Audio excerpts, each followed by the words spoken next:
Aadab కథనంపై కలమెత్తిన MP. జీహెచ్ఎంసీలో జరుగుతున్న అవినీతిపై ఆదాబ్ వరుస కథనాలు.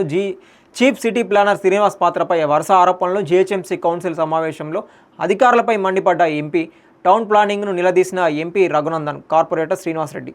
నిన్న మనం ప్రైవేట్ వ్యక్తుల చేతుల్లో ప్రభుత్వ భూమి అని చెప్పేసి ఒక వార్తా కథనం ఏదైతే వేసామో నిన్న, దానికి స్పందనగా అటు రఘునందన్ రావు కావచ్చు, ఎంపీ రఘునందన్ రావు, అదేవిధంగా కార్పొరేటర్ శ్రీనివాస్ రెడ్డి గారు నిన్న జీహెచ్ఎంసీ కౌన్సిల్లో ఆ విషయం ప్రస్తావించారు.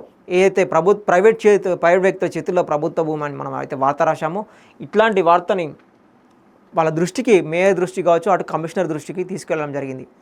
అట్లనే ఎవరైతే కార్పొరేటర్లు ఉన్నారో ఇట్లాంటి అన్నీ ప్రస్తావిస్తేనే ఎటువంటి సమస్యలు, ప్రభుత్వ భూమి ఎంతమంది దీన్ని అక్రమంగా కబ్జాలు కావచ్చు, ప్రైవేట్ వ్యక్తులకు అప్పచెప్పడం కావచ్చు, ఆక్రమించుకోవడం కావచ్చు, ఇట్లాంటివి లేవనెత్తేనే కమిషనర్ దృష్టికి కావచ్చు, అటు మేయర్ దృష్టికి కావచ్చు, అటు ప్రభుత్వం దృష్టికి కావచ్చు వెళ్తేనే బాగుంటుంది. జీహెచ్ఎంసీలో జరుగుతున్న అవినీతి అక్రమాలపై ఆదాబ్ హైదరాబాద్ నిత్యం తనదైన శైలిలో అక్షర పోరాటం సాగిస్తూనే ఉంది. ఈ నేపథ్యంలో మెదక్ ఎంపీ రఘునందన్ రావు ఆదాబ్లో వచ్చిన వార్తలను ఉట్టంకిస్తూ జీహెచ్ఎంసీలో గలం విప్పారు. బుధవారం జీహెచ్ఎంసీ కౌన్సిల్ సమావేశం నిర్వహించగా అందులో జీహెచ్ఎంసీ టౌన్ ప్లానింగ్లో జరుగుతున్న అధికారుల అవినీతిపై మెదక్ ఎంపీ రఘునందన్ రావుతో పాటు కార్పొరేటర్ శ్రీనివాస్ రెడ్డిలు గలమెత్తారు. ఆదాబ్లో ప్రచురితమైన వార్తా కథనం ప్రకారం ప్రభుత్వ భూమిలో అక్రమ నిర్మాణాలపై కలెక్టర్ ఆదేశాలు ఉన్నప్పటికీ టౌన్ ప్లానింగ్ అధికారులు మాత్రం పట్టించుకోవడం లేదని వారు మండిపడ్డారు. కలెక్టర్ ఆదేశాలు ఉన్నా కూడా వీళ్ళ అధికారులు మాత్రం లెక్క చేయకుండా పట్టించుకోవట్లేదు. అదే అంశంపై నిన్న శ్రీనివాస్ రెడ్డి గారును ఎంపీ రఘునందన్ రావు గారు నిన్న కమిషనర్ గారికి, అటు కౌన్సిల్లో మేయర్ గారికి విజ్ఞప్తి చేయడం జరిగింది. అంటే అధికారులు ఏ విధంగా తెగబడుతున్నారో, అంటే మొత్తం కలెక్టర్ ఆదేశాలు కావచ్చు, అటు మంత్రి గారు కూడా ఉపేక్షించినప్పటికీ, అంటే ఆదేశాలు ఇచ్చినప్పటికీ కూడా అవినీతికి తెగబడి ఇట్లా ఈ విధంగా మొత్తం ప్లానింగ్ సంబంధించి, ప్రభుత్వ భూమికి సంబంధించి అక్రమాలకు సంబంధించి లంచాలు తీసుకోవడం, అటు ప్రభుత్వ భూమిని ప్రైవేట్ చేతులకు పోయేటట్టు చేయడం, ఇట్లాంటి సంఘటనలు చూస్తూ ఉన్నాం. మనం రోజుకో వార్త కాదు, రోజుకు 2-3 కాదు, 4-5 వార్తలు మనం చూస్తూ ఉన్నాం.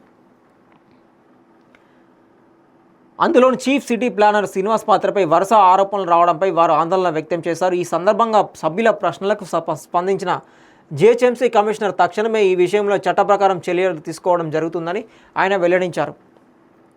ఇదే స్ఫూర్తితో మునుముందు కూడా ఎంపీ రఘునందన్, కార్పొరేటర్ శ్రీనివాస్ రెడ్డిలు అవినీతికి వ్యతిరేకంగా పోరాటం చేయాలని ఆదాబ్ కోరుకుంటుంది. ప్రజాప్రతినిధులు సరైన రీతిలో స్పందిస్తే ప్రభుత్వ ఆస్తులను కాపాడడంలో సఫలీకృతం అవుతాం. కమిషనర్ ఇచ్చిన హామీని తక్షణమే అమలు చేసి అక్రమ నిర్మాణాలపై కఠిన చర్యలు తీసుకోవాలని కోరుతున్నారు. అలాగే టౌన్ ప్లానింగ్ విభాగంలో జరుగుతున్న అవినీతిపై సమగ్ర విచారణ జరిపించాలని ప్రజలు కోరుకుంటున్నారు. ఈ పోరాటంలో ఎంపీ రఘునందన్ రావు మరియు కార్పొరేటర్ తోకల శ్రీనివాస్ రెడ్డి కృషి భవిష్యత్తులో కూడా కొనసాగుతుందని ఆశిద్దాం.